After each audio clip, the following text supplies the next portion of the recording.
Last week I did a video on the things that I most hate about Ultimate, but this week I'm going to turn it around and balance it with the things that I love about the game, and boy is there a lot to love.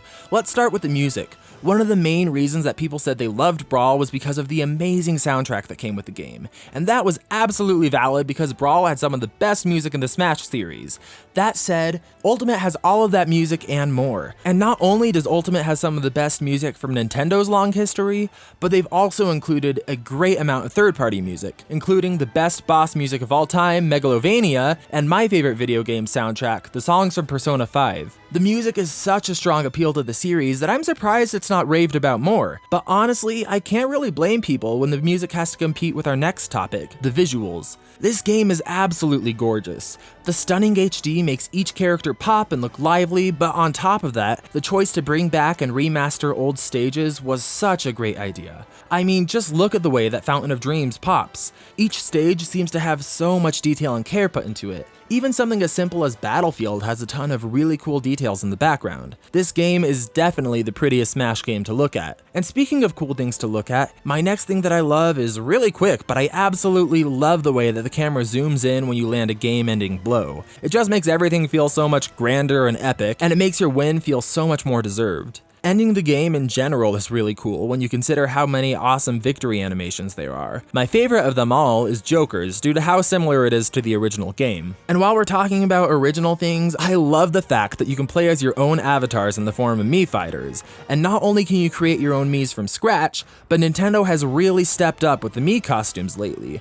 Despite not having a ton of people probably playing as the Mii fighters, the Smash team puts a ton of thought and care into these costumes, especially when you look at highly unique ones like Sans, though I still have to wonder why Geno isn't included as a costume this time. But that brings up our next point, the size of the roster. Now, I've seen some people argue that because of the huge size of the roster, it's difficult to balance the game in a way that feels meaningful. That said, I think what Sakurai and his team did to the roster is incredible. Bringing back every single character from the series was so much hype.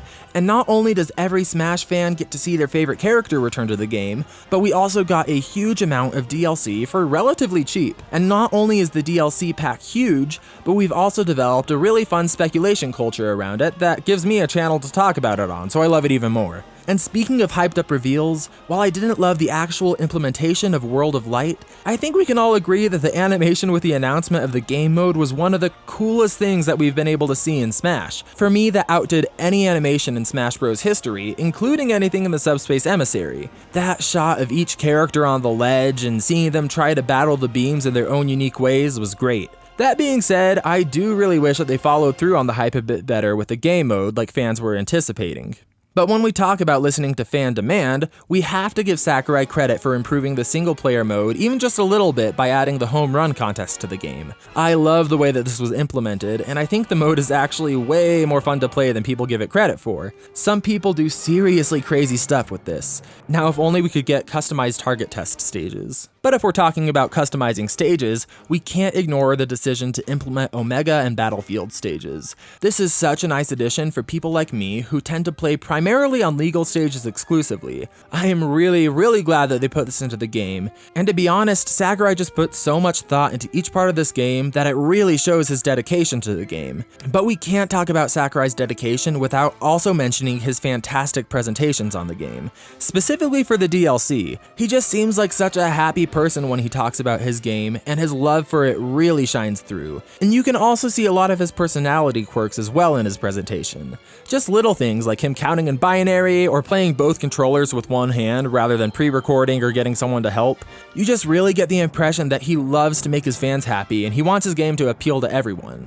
And that actually brings up my last point I want to talk about today. Ultimate is a game for everyone. I think Melee is my favorite Smash game in general, but I acknowledge that it can feel really slow and clunky until you get used to it. But Super Smash Bros. Ultimate is a true pick up and play kind of experience. Anyone can pick up the game and within a few minutes be having fun and playing together. And ultimately, I think that's what Smash Bros. Is all about. If you want to see the stuff I dislike about Smash Bros., check out last week's video on screen now. Stay tuned if you want more content like this by hitting subscribe. Please feel free to come talk to me on Discord. I'd love to hear more of your thoughts on Nintendo and Smash Bros. The link is in the description below. Stay smashing.